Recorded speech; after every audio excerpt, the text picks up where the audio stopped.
Ladies and gentlemen, welcome back to another console peasant arguing video. You probably know I was gone for a while, and that's actually because I made enough money with the last two PC versus console videos to actually go on my sex trip to Thailand. So I spent some time culture sniffing, and now I'm back.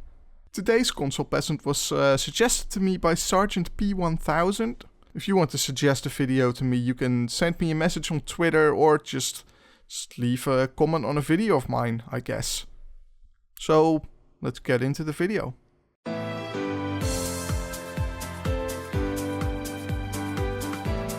Wait, hold on. Why does it say intro in the bottom right there? That's a bit weird. I don't think anyone would actually mistake this for the actual video. And I don't see that anywhere else either. I don't see any big television programs or something doing that. You don't watch Game of Thrones and you see intro in somewhere, like in the bottom right. Ah, good. Clarence from Toronto, guys. Sorry, what was that? Clarence from Toronto, guys. I didn't quite get shit. Clarence from Toronto, guys. Just one more time, please. Clarence from Toronto, guys. Should just do that again. I don't know. Clarence from Toronto, guys. I do not know what this person is trying to tell me. Let's just move on. In the comments, Sergeant P1000 asked me why I prefer console versus PC. Wait, what? Sergeant P1000? The same guy that asked me to make this very video. What the fuck is going on here? Am I being played? Is the Toronto guy being played? Did he make anyone else respond to this video? What? Are we all just puppets in Sergeant P1000's sinister puppet show? I'm not sure I'm comfortable with this, actually. You know what? You know what? The YouTube money, though, it's worth it. You know. So I thought, you know what? I'll give it a shot because I have a little bit to say. Now, first, before I start off this video, or start off when I start talking, this video is highly opinionated. You know, that's actually a pretty good stance on things. I've seen a lot of peasants who somehow believe that they're completely 100% unbiased. I'm totally 100% unbiased. And it never ends well, frankly. Let's hope you're actually somewhat objective. I'm not saying that console is better than PC or vice versa. I guess you can be a little too unbiased. It's kind of like saying McDonald's and Burger King are as good as Gordon Ramsay burger. True, they both have problems, but I would say Gordon Ramsay burger is still a little bit better. Just a little bit. Just a little teeny tiny bit. Just a little bit. Just a little bit. Just a little bit. Games are games. Let's just get that through. Games are games. Games are games. It doesn't matter if you play on console, PC, hell, even on mobile. Just, you're a gamer. That's the most important part. Even on mobile? I don't think a gran on the subway playing Flappy Bird on her iPhone 4 is considered a gamer. I don't think that gran gives a shit about what either of us is saying. She couldn't care less about the new Hearthstone expansion or a new series of graphics cards or anything like that. That does raise an interesting question, though. When can you be considered a gamer? According to the Oxford Dictionary, a gamer is a person who plays video games or participates in role-playing games. So technically, that gran on the subway playing Flappy Bird on her iPhone 4 is a gamer. But I don't think a lot of other gamers would agree with that, though. So why is that gran not a gamer? Why do people think that way? Is it because what game she's playing? So if you change the game, she's now a grandma on the subway playing Clash Royale on her iPhone 4. Is she a gamer now? I don't know. I guess somebody who plays 10 hours of Dota every day would probably say no. But somebody who plays Candy Crush every now and then might say yes, and I've completely forgotten what I'm even responding to. Let's just move on. You're a part of the biggest community in the world. Be proud of it. Biggest community in the world? I don't think so. It's hardly a community to begin with. Just, it's like I just said, the word gamer means something else to almost every individual who calls themselves a gamer. It's not really much of a community when everyone is infighting. Call of Duty versus Battlefield, Xbox versus PlayStation, Nvidia versus AMD. There's no end to fights like that. Even PC versus console is kind of like that. And even if it were a community, I'm pretty sure it's not actually the biggest one. You might have used the study by Spill Games as a source. Actually, that study would have counted the gran on the subway playing Flappy Bird on her iPhone 4 as a gamer. And by doing that kind of fucks with the numbers a little bit. The same study also says that 46% of gamers are women, which I believe can also be attributed to people like that gran on the subway playing Flappy Bird on her iPhone 4. But even if we believe the study entirely, it's still not the biggest. And it's beaten by Christianity.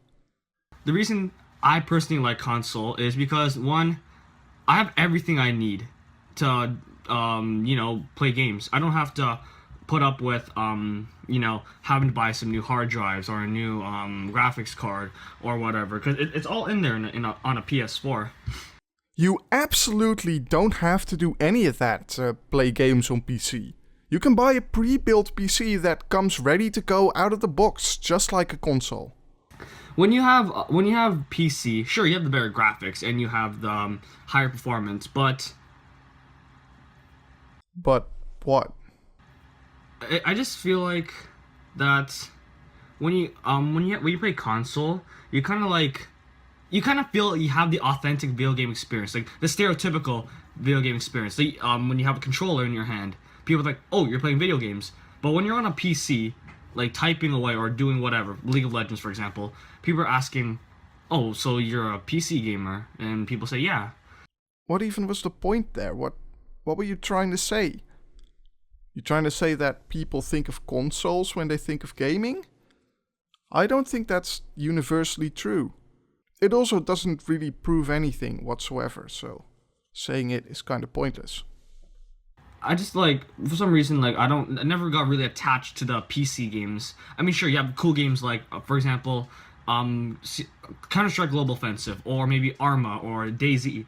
And you have a lot of people, like maybe Frankie 1080p, who plays them. PC has the best exclusives. It's true. And kind of sad at the same time. So many people dismiss great games just because they're only playable on PC. If only consoles were actually capable gaming machines so they could run those games, but I guess you can't win them all.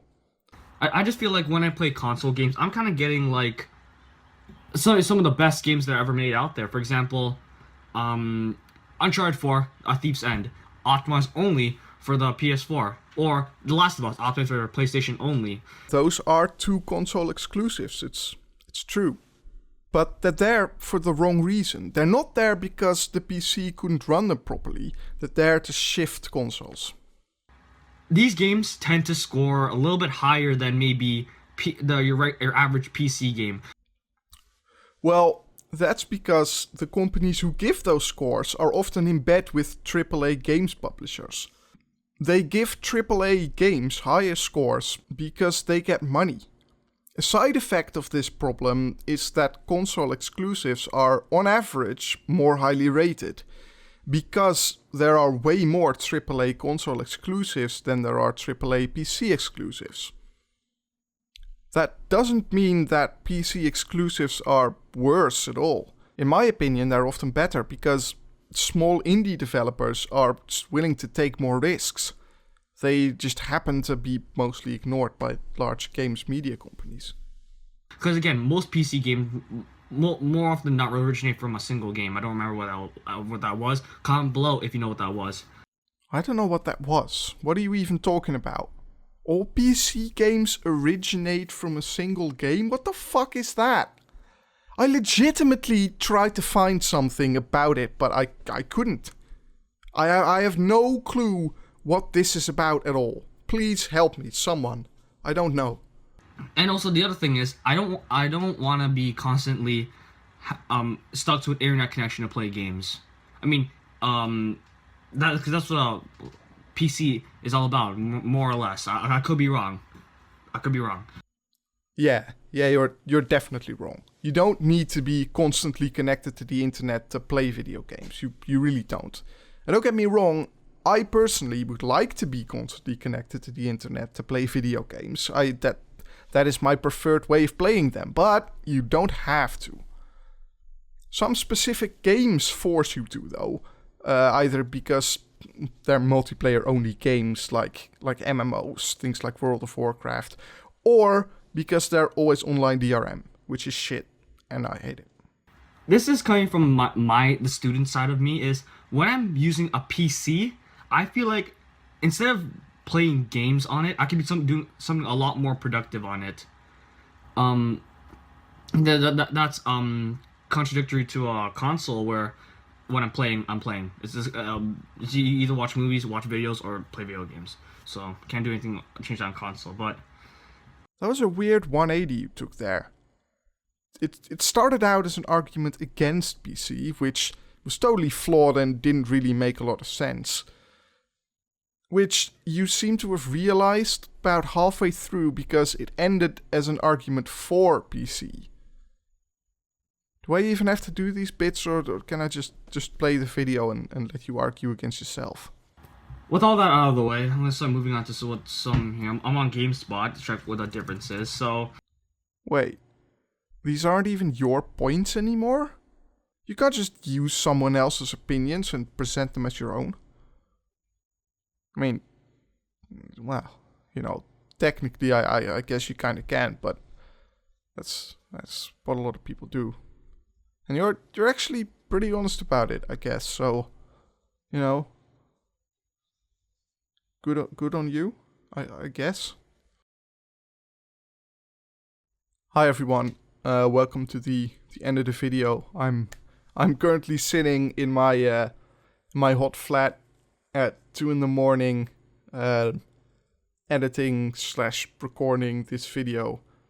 And I'm here to explain to you why it didn't get done on time, why it's in 2 parts, why you only got half the video today. The reason is actually pretty simple. It's I kind of overestimated the amount of time that I would have for these videos. They take a lot of work to make. It's really crazy. They take many hours, and I really like making them. So I want them to be as good as they can possibly be. So that's why I didn't finish this one, because I would have had to sacrifice the quality to get it done on time, and I'm not willing to do that. But because I did promise you a video today, here it is. You did get a video. It's just not a complete video, I guess. Jesus Christ. And that's why, that's why part 2 is coming out next week. From then on, I'm just going to release one of these every other week. Unless you want me to split them up and have half a video every week. If you want that, let me know in the comments. I'll probably do that.